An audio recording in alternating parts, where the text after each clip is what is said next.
Bismillahirrahmanirrahim. Assalamualaikum warahmatullahi wabarakatuh. Sahabat Superpedia yang dimuliakan Allah, semoga kita selalu dalam keadaan sehat walafiat.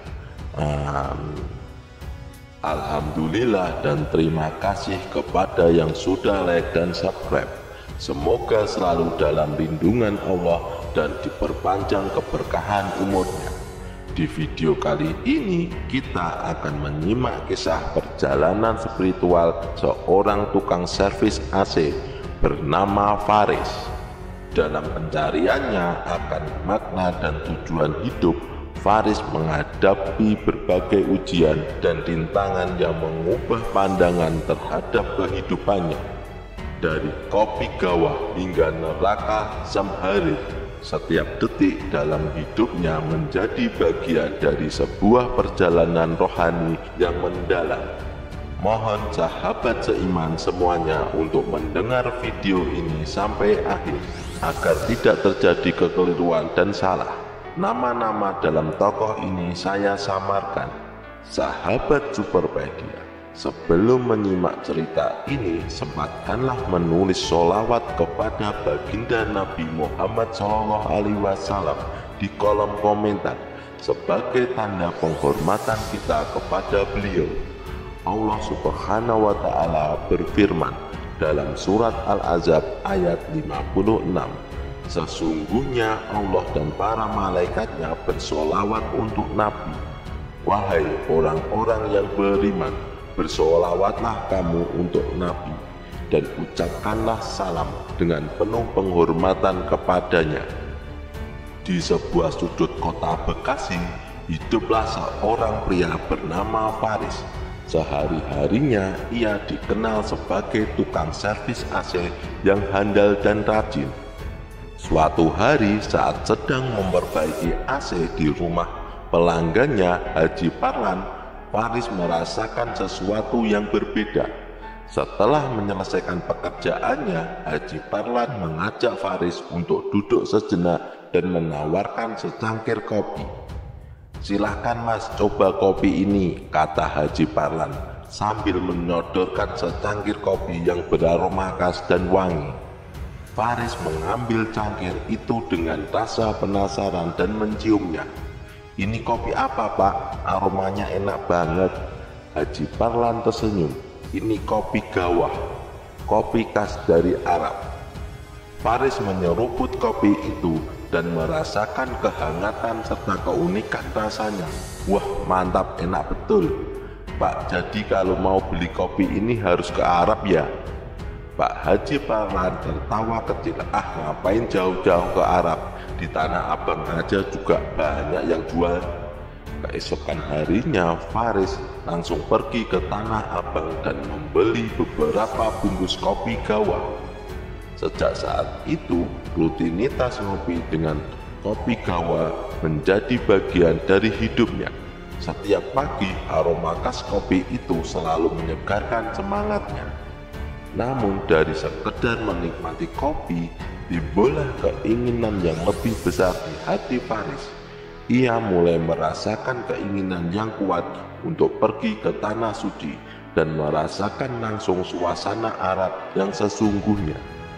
Dengan tekad yang bulat, Faris memutuskan untuk membuka rekening haji. Saat di bank, petugas memberitahukan bahwa antriannya akan memakan waktu beberapa tahun. Namun itu tidak menyurutkan semangat Faris. Setelah membuka rekening haji ini, apa langkah selanjutnya? Tanya Faris penuh semangat. Petugas bank menjelaskan, Anda harus menabung secara rutin untuk melunasi biaya haji. Semakin cepat Anda melunasi, semakin cepat Anda bisa berangkat. Faris mengangguk dalam hati. Ia berjanji untuk bekerja lebih keras. Hari-harinya diisi dengan kesibukan memperbaiki AC. Sabet sana, sabet sini, mengambil setiap peluang yang ada.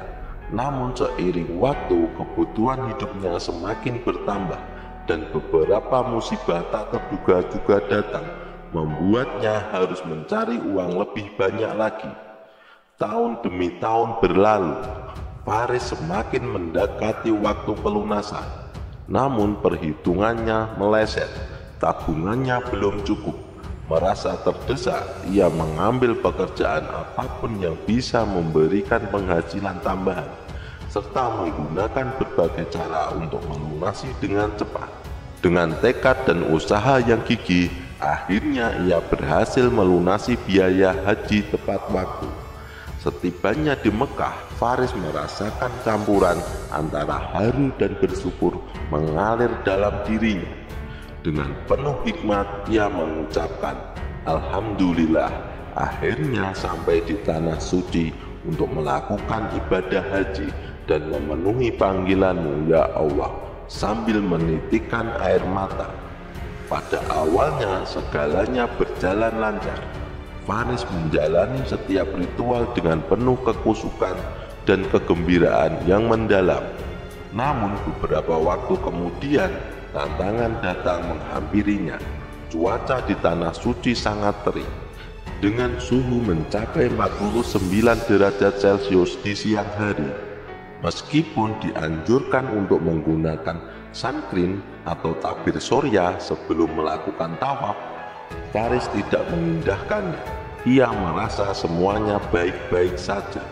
Namun saat melakukan tawaf setelah sholat zuhur, Faris mulai merasakan panas yang luar biasa di lengan dan kakinya. Kulitnya terasa terbakar oleh sinar matahari yang terik. Rasa hormat dan kesungguhannya dalam ibadah membuatnya tidak segera sadar akan bahaya yang mengancam. Ketika kembali ke hotel, ia baru menyadari betapa parahnya keadaan kulitnya. Kulit yang tadinya hanya merah kini berubah menjadi hitam lebam akibat terbakar sinar matahari dengan intensitas tinggi. Faris merasakan penyesalan yang mendalam karena tidak mendengarkan nasihat teman-temannya untuk menggunakan sunscreen. "Ya Allah, ampunilah kelalaian hamba-Mu ini," ucap Faris dengan suara lirih sambil menyesali keputusannya. Malam itu Faris bersikap lebih bijak. Ia berjanji pada dirinya sendiri, "Besok saya akan memakai sunscreen." Kebersamaan dengan jemaah haji lainnya memberikan pengalaman berharga tentang kehati-hatian dan kesabaran dalam menjalani setiap tahapan ibadah haji. Keesokan harinya, Faris memutuskan untuk lebih berhati-hati sebelum melakukan ibadah. Ia mengoleskan sunscreen di seluruh tubuhnya. Setelah yakin sudah siap, Faris kembali melangkah dengan penuh keyakinan untuk melakukan tawaf di depan Ka'bah. Namun saat berada di tengah-tengah tawaf, sesuatu yang tidak terduga terjadi. Faris tiba-tiba merasakan dingin yang begitu menusuk. Kulit dan telapak tangannya mengkerut, seolah-olah baru saja memegang es. Tubuhnya gemetar seperti masuk ke dalam lemari pendingin yang besar. Teman-teman di rombongan haji yang melihat kejadian ini terkejut dan bertanya dengan khawatir, "Faris, kenapa kamu tiba-tiba seperti ini?" Faris dengan susah payah menjawab, "Dingin sekali, seperti masuk ke dalam freezer. Aku tidak mengerti." Kesakitan yang luar biasa membuat Faris akhirnya dibawa segera ke rumah sakit oleh petugas haji yang sigap. Di sana para dokter dan perawat berusaha keras untuk meredakan kondisi dingin yang melanda tubuhnya. Namun ternyata keadaan Faris semakin memburuk. Rasa dingin yang begitu ekstrim membuatnya tidak dapat melanjutkan ibadah haji.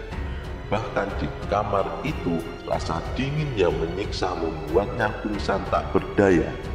Ketika pingsan, Faris bermimpi. Ia melihat dirinya disiksa di dalam suatu tempat yang gelap dan dingin. Bukan suhu dingin biasa, tetapi suatu keadaan yang jauh lebih mengerikan. Mimpi itu terasa nyata baginya, seolah-olah ia berada di dalam neraka Zamharir, neraka yang sangat dingin. Dalam mimpinya, Faris mendengar suara-suara yang menggema, mengisahkan tentang neraka Zamharir, sebuah tempat yang begitu dingin sehingga para penghuninya berguling-guling, tidak mampu menahan dinginnya. Suara dari hadis marfu terdengar jelas di telinganya. Sesungguhnya dinginnya Zamharir, neraka jahanam, adalah sebuah tempat yang membuat orang kafir berguling-guling karena tidak kuat menahan dinginnya. Faris melihat sosok yang lari dari panasnya neraka menuju tempat dingin tersebut. Namun ketika mereka tiba di sana, tulang-tulang mereka hancur hingga terdengar suara retakan yang menyakitkan. Dalam mimpi itu, Faris merasa tulang-tulangnya sendiri remuk oleh dinginnya Zamharir. Ia mendengar suara seorang mujahid yang berkata, "Sesungguhnya di dalam neraka itu ada sebuah tempat yang sangat dingin. Ketika para penghuninya merasakan kepanasan, mereka lari darinya menuju tempat tersebut. Dan ketika mereka berada di tempat itu, tulang-tulang mereka hancur hingga terdengar suaranya." Faris merasakan penderitaannya yang luar biasa. Dalam mimpinya, ia menyaksikan para penghuni neraka meminta bantuan dari malaikat penjaga agar mereka dipindahkan ke tempat yang lebih panas. Mereka berkata, para penghuni neraka minta tolong dari panasnya neraka. Mereka lalu ditolong dengan angin dingin yang dapat meremukkan tulang karena saking dinginnya, sehingga mereka malah meminta panas saja. Suara-suara lain menggema. Sesungguhnya di neraka itu ada udara yang sangat dingin bernama Zamharir yang dapat melupaskan daging dan tulang, sehingga mereka meminta panasnya jahanam saja. Setelah terbangun dari mimpi yang mengerikan tentang neraka Zamharir, Faris merasa tersentuh secara mendalam. Air mata mengalir deras di pipinya. Saat itu melakukan istighfar dan meminta ampun kepada Allah dengan penuh penyesalan. Faris mengakui dosanya di hadapan ustadz yang mendampinginya. Ia mengaku bahwa untuk mengejar tabungan haji agar segera lunas, ia berbohong kepada para pelanggannya. Setiap kali ada pekerjaan mencuci AC, ia selalu mengatakan bahwa freonnya habis dan harus diisi ulang. Faris menakut-nakuti para pelanggan dengan ancaman bahwa jika tidak segera diisi, freon bisa mengakibatkan kerusakan mesin. Namun kenyataannya Faris hanya berpura-pura membawa tabung freon kemana-mana tanpa benar-benar mengisi ulang. Kesalahan itu membebani hatinya. Ia merasa sangat menyesal dan bertobat dengan tulus. Pada saat itulah rasa sakit yang ia rasakan di tubuhnya perlahan-lahan menghilang. Kulitnya yang mengerut dingin dan tubuhnya yang kaku mulai pulih seperti semula. Namun meskipun Faris merasa lega setelah bertobat, ia menyadari bahwa ia tidak bisa melanjutkan ibadah haji. Saat itu waktunya sudah lewat dan rombongan haji telah kembali ke tanah air. Faris merenung dalam kesendirian, air mata masih mengalir di pipinya. Namun di tengah kepedihan itu, Faris menyadari satu hal yang lebih penting. Uang yang ia kumpulkan untuk haji itu adalah uang haram, hasil dari kebohongan dan penipuan. Ia bertekad dengan sungguh-sungguh untuk mendaftar haji lagi dengan uang yang halal, yang diperoleh dari usaha yang jujur dan benar. Dengan hati yang dipenuhi penyesalan, kesadaran, dan tekad baru, Faris mengakhiri kisah perjalanan spiritualnya dengan harapan dan doa. Ia berjanji untuk mengubah hidupnya menjadi lebih baik, memperbaiki kesalahannya, dan mendekatkan diri kepada Allah Subhanahu wa Ta'ala dengan tulus. Kisah kali ini kami rangkum dari sumber media, jadi kebenarannya belum pasti. Nama-nama tokoh ini saya samarkan dan saya edit sedikit biar lebih menarik ceritanya. Mohon maaf apabila ada kekeliruan yang terdapat dalam kisah ini, karena maksud dari video kali ini adalah agar kita dapat mengambil hikmah atau pelajaran penting dan senantiasa terjaga dari mara bahaya dan kekufuran. Semoga kisah ini bermanfaat. Yang benar datangnya dari Allah Subhanahu wa Ta'ala. Kekurangan dan kesalahan datangnya dari saya pribadi sebagai manusia biasa. Sampai jumpa di kisah selanjutnya. Saya akhiri. Wassalamualaikum warahmatullahi wabarakatuh.